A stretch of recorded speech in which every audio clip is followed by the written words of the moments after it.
Evangelho segundo São Mateus, capítulo 12. Jesus é Senhor do sábado. Naquele tempo passou Jesus pelas searas em um sábado, e os seus discípulos, tendo fome, começaram a colher espigas e a comer. E os fariseus, vendo isso, disseram-lhe: Eis que os teus discípulos fazem o que não é lícito fazer no sábado. Ele, porém, lhes disse: Não tendes lido o que fez Davi quando teve fome, ele e os que com ele estavam? Como entrou na casa de Deus e comeu os pães da proposição, que não lhe era lícito comer, nem aos que com ele estavam, mas só aos sacerdotes? Ou não tendes lido na lei que aos sábados os sacerdotes no templo violam o sábado e ficam sem culpa? Pois eu vos digo que está aqui quem é maior do que o templo. Mas se vós soubesseis o que significa misericórdia quero e não sacrifício, não condenaríeis os inocentes. Porque o Filho do Homem até do sábado é Senhor. A cura do homem que tinha uma das mãos mirrada. E partindo dali chegou à sinagoga deles. E estava ali um homem que tinha uma das mãos mirrada. E eles, para o acusarem, o interrogaram, dizendo: É lícito curar nos sábados? E ele lhes disse: Qual dentre vós será o homem que, tendo uma ovelha, se num sábado ela cair em uma cova, não lançará mão dela e a levantará? Pois quanto mais vale um homem do que uma ovelha. É, por consequência, lícito fazer bem aos sábados. Então disse a aquele homem: Estende a tua mão. E ele a estendeu e ficou sã como a outra.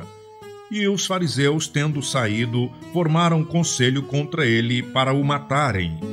Jesus, sabendo isso, retirou-se dali e acompanhou-o uma grande multidão, e ele curou a todos. E recomendava-lhes rigorosamente que o não descobrissem, para que se cumprisse o que fora dito pelo profeta Isaías, que diz: Eis aqui o meu servo que escolhi, o meu amado, em quem a minha alma se compraz. Porei sobre ele o meu espírito, e anunciará aos gentios o juízo.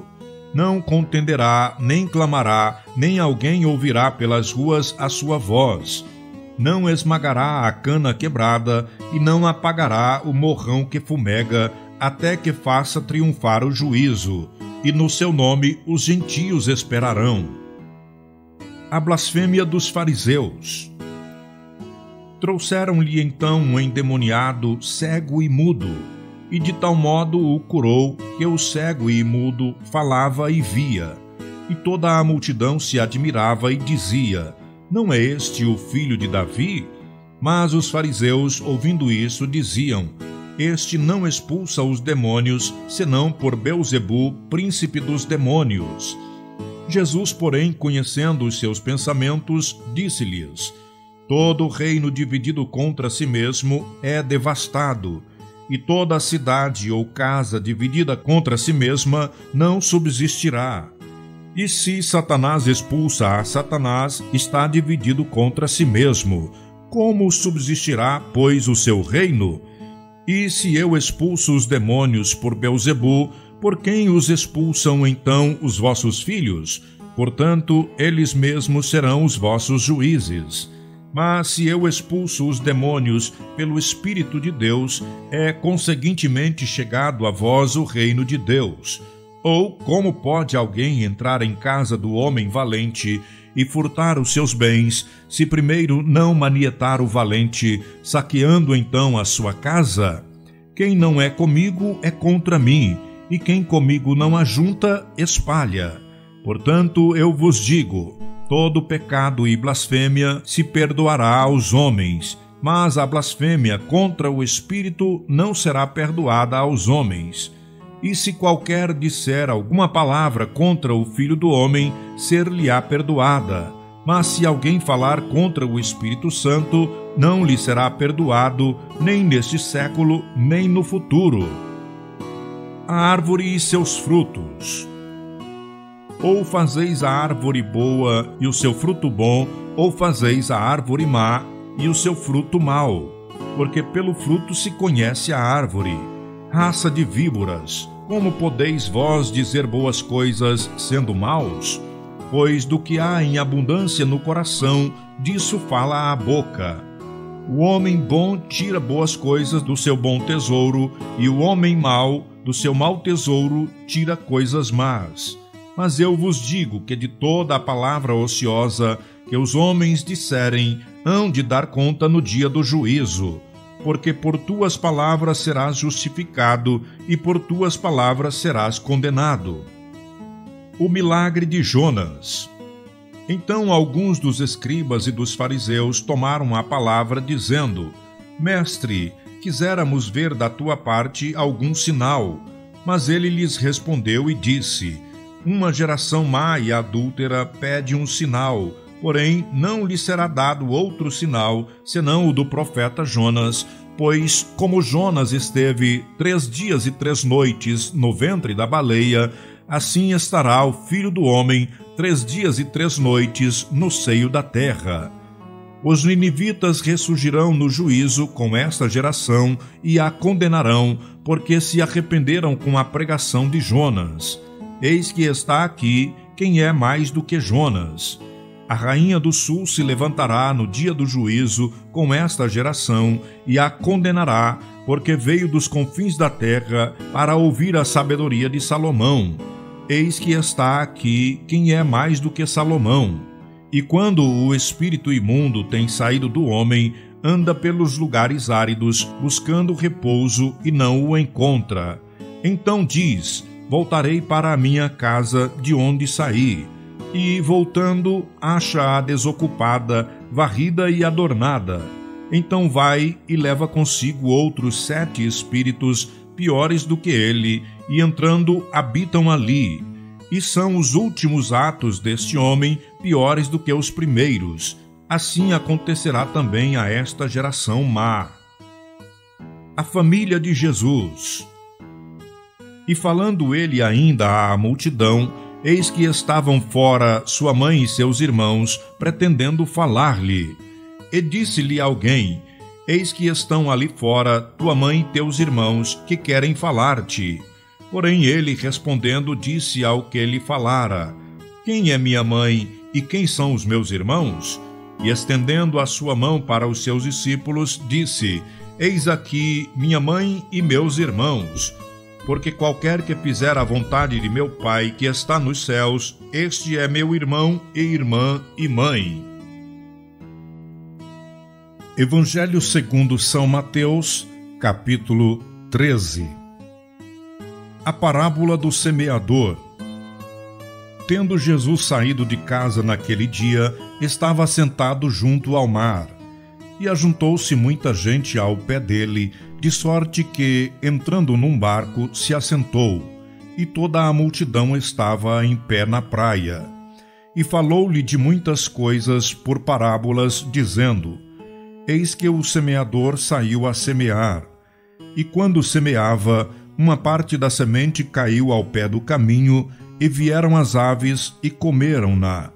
E outra parte caiu em pedregais, onde não havia terra bastante, e logo nasceu, porque não tinha terra funda. Mas vindo o sol, queimou-se e secou-se, porque não tinha raiz. E outra caiu entre espinhos, e os espinhos cresceram e sufocaram-na. E outra caiu em boa terra, e deu fruto, um a 100, outro a 60, e outro a 30. Quem tem ouvidos para ouvir, ouça.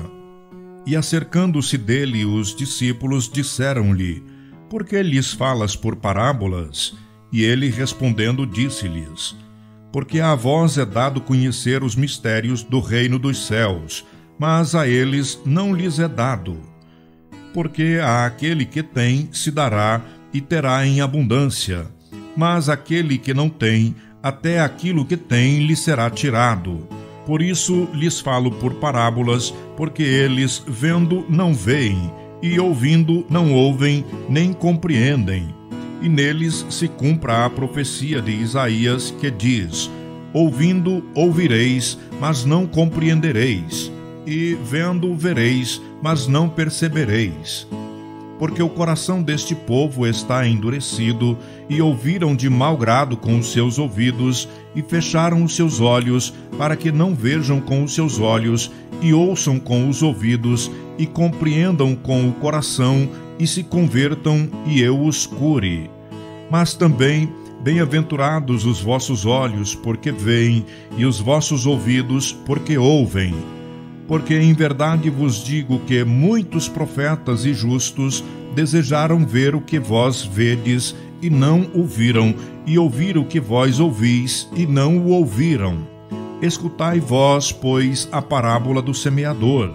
Ouvindo alguém a palavra do reino e não a entendendo, vem o maligno e arrebata o que foi semeado no seu coração. Este é o que foi semeado ao pé do caminho.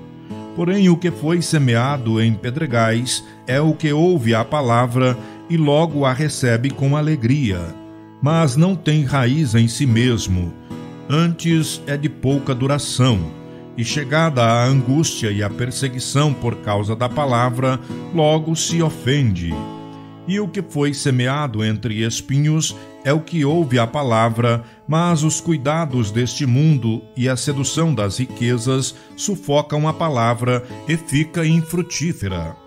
Mas o que foi semeado em boa terra é o que ouve e compreende a palavra, e dá fruto, e um produz 100, e outro 60, e outro 30.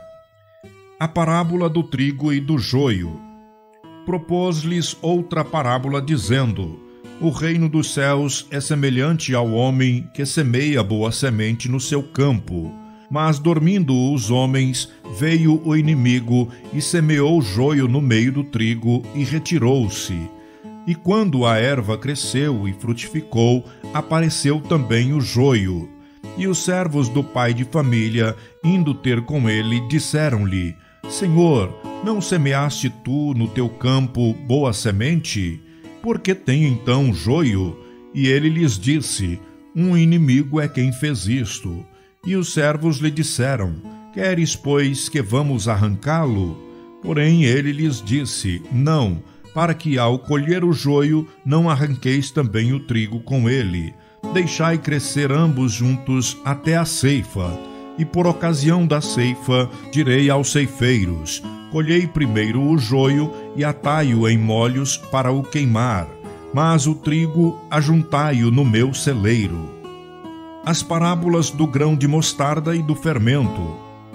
Outra parábola lhes propôs, dizendo: O reino dos céus é semelhante ao grão de mostarda que o homem, pegando dele, semeou no seu campo, o qual é realmente a menor de todas as sementes, mas crescendo é a maior das plantas e faz-se uma árvore, de sorte que vêm as aves dos céus e se aninham nos seus ramos. Outra parábola lhes disse: O reino dos céus é semelhante ao fermento que uma mulher toma e introduz em 3 medidas de farinha, até que tudo esteja levedado. Tudo isto disse Jesus por parábolas à multidão, e nada lhes falava sem parábolas, para que se cumprisse o que fora dito pelo profeta, que disse: Abrirei em parábolas a minha boca, publicarei coisas ocultas desde a fundação do mundo. Explicação da parábola do joio. Então, tendo despedido a multidão, foi Jesus para casa. E chegaram ao pé dele os seus discípulos, dizendo: Explica-nos a parábola do joio do campo. E ele, respondendo, disse-lhes: O que semeia a boa semente é o Filho do homem. O campo é o mundo. A boa semente são os filhos do reino, e o joio são os filhos do maligno. O inimigo que o semeou é o diabo, e a ceifa é o fim do mundo, e os ceifeiros são os anjos. Assim como o joio é colhido e queimado no fogo, assim será na consumação deste mundo. Mandará o Filho do Homem os seus anjos, e eles colherão do seu reino tudo o que causa escândalo e os que cometem iniquidade, e lançá-los-ão na fornalha de fogo.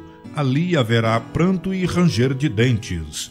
Então os justos resplandecerão como o sol no reino de seu Pai. Quem tem ouvidos para ouvir, ouça. As parábolas do tesouro escondido, da pérola e da rede. Também o reino dos céus é semelhante a um tesouro escondido num campo, que um homem achou e escondeu. E pelo gozo dele, vai e vende tudo quanto tem e compra aquele campo. Assim, o reino dos céus é semelhante ao homem negociante que busca boas pérolas. E encontrando uma pérola de grande valor, foi, vendeu tudo quanto tinha e a comprou. Igualmente, o reino dos céus é semelhante a uma rede lançada ao mar e que apanha toda a qualidade de peixes. E estando cheia, a puxam para a praia e, assentando-se, apanham para os cestos os bons. Os ruins, porém, lançam fora. Assim será na consumação dos séculos. Virão os anjos e separarão os maus dentre os justos, e lançá-los-ão na fornalha de fogo. Ali haverá pranto e ranger de dentes. E disse-lhes Jesus: Entendestes todas estas coisas? Disseram-lhe eles: Sim, Senhor. E ele disse-lhes: Por isso, todo escriba instruído acerca do reino dos céus é semelhante a um pai de família que tira do seu tesouro coisas novas e velhas. E aconteceu que Jesus, concluindo estas parábolas, se retirou dali, e chegando à sua pátria, ensinava-os na sinagoga deles, de sorte que se maravilhavam e diziam: De onde veio a este a sabedoria e estas maravilhas? Não é este o filho do carpinteiro? E não se chama sua mãe Maria e seus irmãos Tiago e José e Simão e Judas? E não estão entre nós todas as suas irmãs? De onde lhe veio, pois, tudo isto? E escandalizavam-se nele. Jesus, porém, lhes disse: Não há profeta sem honra, a não ser na sua pátria e na sua casa. E não fez ali muitas maravilhas por causa da incredulidade deles.